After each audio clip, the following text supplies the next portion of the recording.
Hi there. We're in Daniel 4, continuing from Daniel 3. Daniel 4 is right after Daniel 3.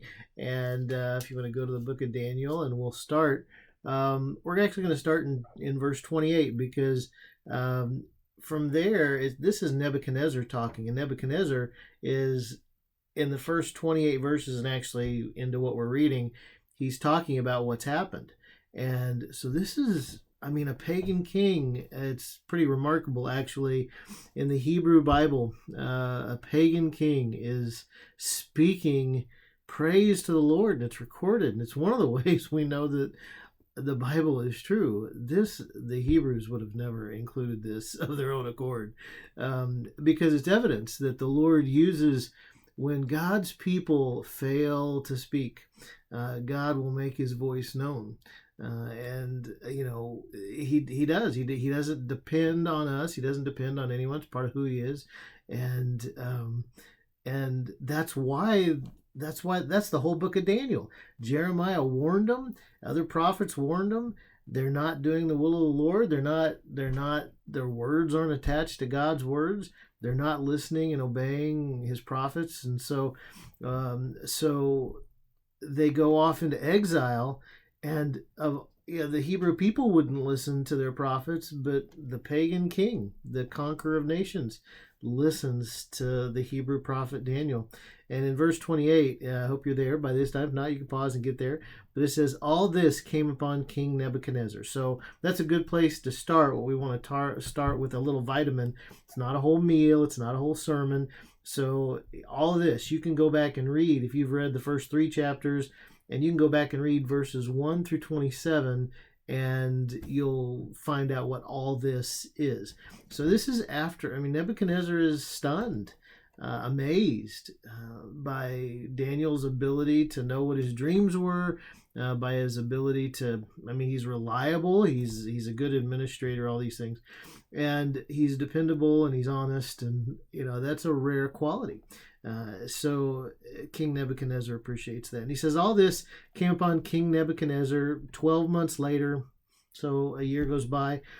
He was walking about the royal palace of Babylon, and the king spoke, saying, is not this great Babylon that I have built for a royal dwelling by my mighty power and for the honor of my majesty?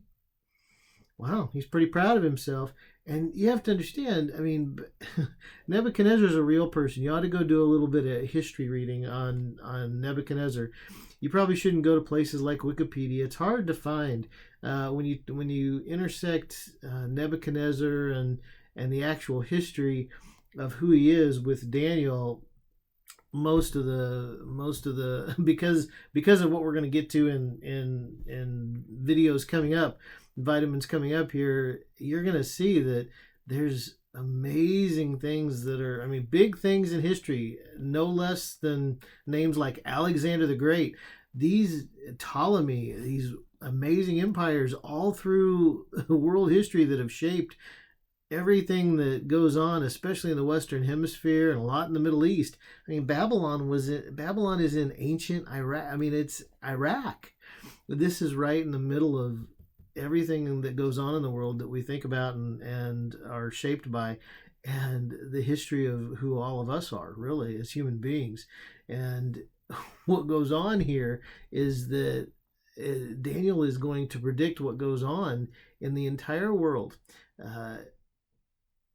Really hundreds of years before it happens, and most people can't accept that that's really the case. Bible prophecy is, there's a reason that it's referred to fairly often as the fingerprint of God. Only God can do that. You can't fake fingerprints, and be honest.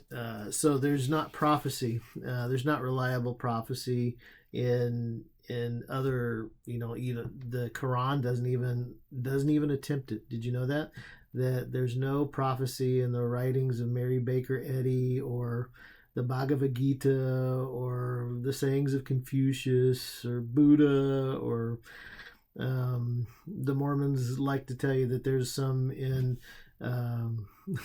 in the Book of Mormon. They are Nostradamus like. They're very vague, and the Bible has, and Daniel, what we're getting ready to get into in the next few chapters, in the next videos, it's very specific and very recognizable, and so much so that people have to go against the text and all the evidence, the textual evidence, the extra textual evidence, and to say that well, this has to be a later writing, because it couldn't possibly, there's no way that kind of, no one could do that, is what they're saying. No one could possibly tell the future except God. And so they're not willing to admit that. But so be careful what you read on Wikipedia and that kind of thing. But you ought to go. I mean, I kind of went off on a tangent there, but read Nebuchadnezzar. And the reason I said that, it says, read up on Nebuchadnezzar and who he was. Nebuchadnezzar the second is actually what history calls him. And he's looking out over Babylon. And he's saying, oh, haven't I done a wonderful job? Isn't this wonderful? Like Herod the Great in the New Testament, there are certain kings that are known for different things. Some of the pharaohs, they were known for these wonderful building projects, and Nebuchadnezzar is actually the one who built the, have you ever heard of the Hanging Gardens of Babylon? It was one of the 7 ancient wonders of the world. Look that up. That'll blow your mind. It was this wonderful, intricate, I mean, it would have been something to visit and be experiencing. But he was looking out over all of that. And in verse 31 it says, while the word was still in the king's mouth, a voice fell from heaven.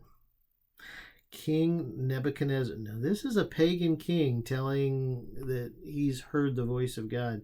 King Nebuchadnezzar, to you it is spoken, the kingdom has departed from you. And they shall drive you from men, and your dwelling shall be with the beasts of the field.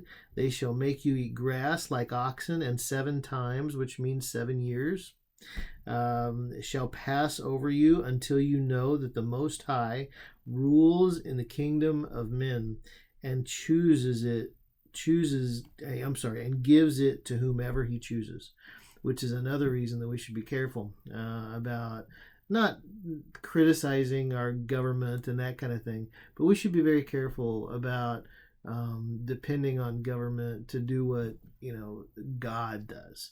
And when somebody is in there that you don't like, the folks that like Obama don't like Trump, and the folks that like Trump don't like Obama, and back and forth it goes, and on, and our trust is not there. I just remind you that, it says in Romans 13:1, it says, and you're supposed to submit to these people. And that was written when Nero was having orgies out on the lawn of, the palace. No matter who our presidents are or governors, we can realize and see, a lot of people give lip service to this. They'll say, oh yeah, God is sovereign, and then they'll go on and complain for hours. But you're supposed to do everything without grumbling and complaining. It says in 1 Timothy 2 that you're supposed to pray for those people so that you have a what? Quiet and peaceable life. See, we're supposed to be doing that. But I'm not in 1 Timothy. I'm in Daniel, so I'll go back to Daniel. And a friend of mine would say that I'm meddling now, but I'm not, I don't mean to. They shall make you eat grass like oxen, and 7 times shall pass over you. See, God's telling him what he's going to do. God knows the future. And he knows not just the future of individuals. He knows the future of nations. He knows your future. And which is why you want to be attached to him. Very much so.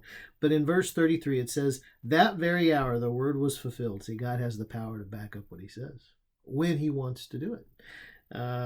Concerning Nebuchadnezzar, the individual, right? He was driven from men and ate grass like oxen. His body was wet with the dew of heaven till his hair had grown like eagle's feathers and his nails like bird's claws. And he was out for 7 years, thinking he was an animal. That's some sort of a mental illness, I'm sure, that was brought on by the Lord. See, the Lord even controls our minds and our thoughts. That's how, one of the ways he purifies our minds. Some people don't have because they don't ask. If you have troubled thoughts, one of the ways you get rid of anxiety is praying and asking the Lord to remove it. And because of his pride, this is fascinating. It says that And at the end of the time, into those days, that 7 year period, I, Nebuchadnezzar, lifted my eyes to heaven, and my understanding returned to me, and I blessed the Most High, and praised and honored him who lives forever. I lifted my eyes to heaven at the end of that time. It says in John 6:44 that Jesus said, no one can come unless the Father draws him. See, this is the Lord began this period because of his pride that he was expressing with his words. What comes out of the mouth? Jesus said in Luke 6:45, what comes out of the mouth is an overflow of the heart. And our words, if somebody talks long enough, they will reveal who they are. They can't hide it for very long. Even the secular world knows that. A leopard can't change his spots, and actions speak louder than words. See, everybody knows that you can say something for a little while, and maybe even years, and fool all sorts of people, but your actions and your words will eventually reveal who you are. And God's been saying that from the beginning, literally from the beginning. And so we have here that that he was being prideful in verse 30. That's an amazing, patting himself on the back. And it says, in Proverbs 3 and James 4 and 1 Peter 5, in different contexts, that God is able to humble the proud. And it says right here, look down at verse 36, I'll jump down to it. It says, those who walk in pride, he is able to put down. See, Nebuchadnezzar's talking about himself. God humbled him, and then he humbled himself. And so it says that in Proverbs 3, and that's Solomon, the wisest man who ever lived supernaturally, all the way up until Jesus came. And James 4, that was Jesus's brother preaching to the church of Jerusalem and beyond. And in 1 Peter 5, he's talking to Christians who are suffering. See, God is able to humble the proud. It says he gives grace to the humble. And you talking about Peter, the handpicked, Jesus' handpicked leader of the apostles in the New Testament church. You're talking about James, his brother, who grew up with him. These men knew Jesus and were close to him. And Solomon was supernaturally wise from the Lord. And these are the voices that the Spirit is underlining, saying this is a big deal. And God uses repetition to emphasize things in his word. In Old Testament, New Testament, God is always the same, and humans are always the same. When it says when we give grace, God gives grace to the humble, but he actually opposes the proud. He stops them in his tracks in his time when he wants. And so you don't have to humble people. They will be humbled by the Lord if they need it. And so it says in verse 34, at the end of that time, I, Nebuchadnezzar, lifted my eyes to heaven. In John 6, like I was saying, only the Lord ended the time. He began that time, and my understanding returned to me. And I just want to end here, I guess. It says in Romans 12, what brings that to mind, and he actually says it too. I want to go down. It says, at the same time in verse 36, at the beginning of verse 36, at the same time my reason returned to me.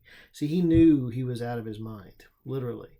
And he talks about my understanding, my reason. See, he was able to reason. You know what that English word is? Reasonable. And he was able to reason. And you know what it says in Romans 12, 1 and 2? In the New Testament, the application of one of the thickest and densest and deepest parts of the doctrinal parts of the New Testament in Romans, and it says, therefore, your reasonable service is to be a living sacrifice. You catch that? Reasonable. It's unreasonable not to follow the Lord and give your life to him. It's unreasonable. You can be like King Nebuchadnezzar and not believe and be wild and proud, and the Lord he's able to put down those who walk in pride. Life is hard enough without the Lord opposing you. And so that's how you stay away from the Lord opposing you, is you humble yourself so he doesn't do it. Okay? All right, we'll see you next time. Bye.